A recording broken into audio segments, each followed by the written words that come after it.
On est en train de se doter d'une infrastructure grâce à Réalité qui va compter pas loin de 10 000 places. On voit derrière moi le stade qui avance.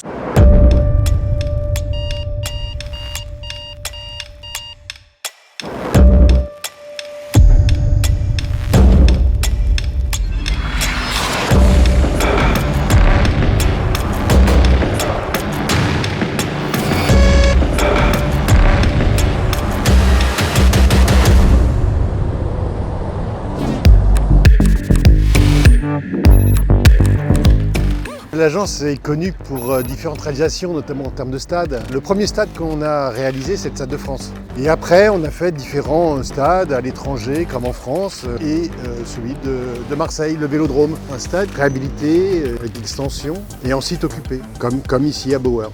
Réalité, pour le concours de l'IMGP, est venu nous chercher suite à nos expériences. Et donc on a fait un projet de recherche avec le département de recherche de l'agence, avec Clément Blanchet, qui est architecte, urbaniste, et on a fait une équipe de conception pour réfléchir globalement à cette problématique de stade dans la ville.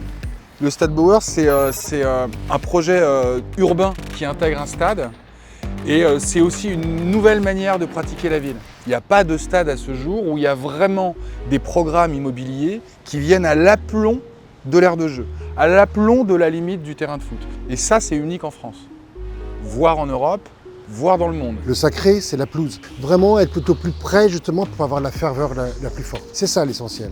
Nous, justement, on a voulu renforcer effectivement cette image qui était déjà présente dans l'histoire du site, de stade à l'anglaise. Et en fait, on a voulu conserver cet esprit-là parce que c'est aussi ça l'âme de Bauer et du Red Star. Ce collage de différentes tribunes qui sont venues s'assembler comme ça au fil du temps.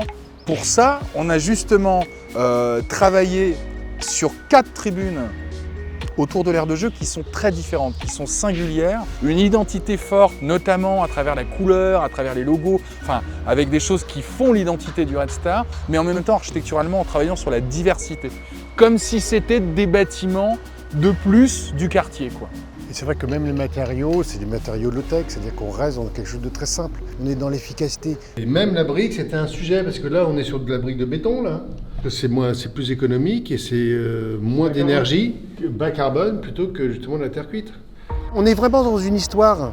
Le Red Star, c'est un des premiers clubs justement en France, qui est une histoire unique. On ne fait pas table rase, on continue.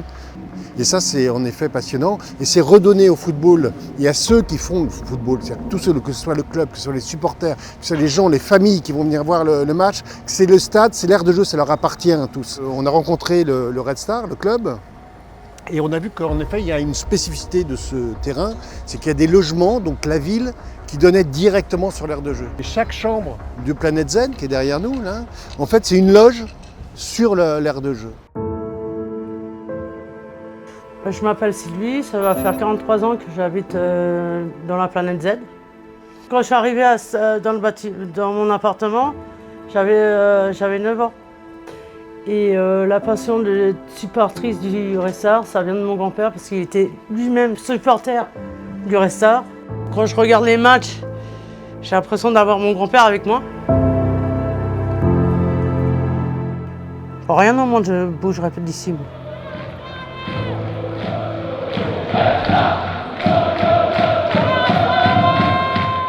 Et c'est vrai qu'au départ, quand ils ont commencé à tout casser, c'est vrai que j'avais un pincement au cœur.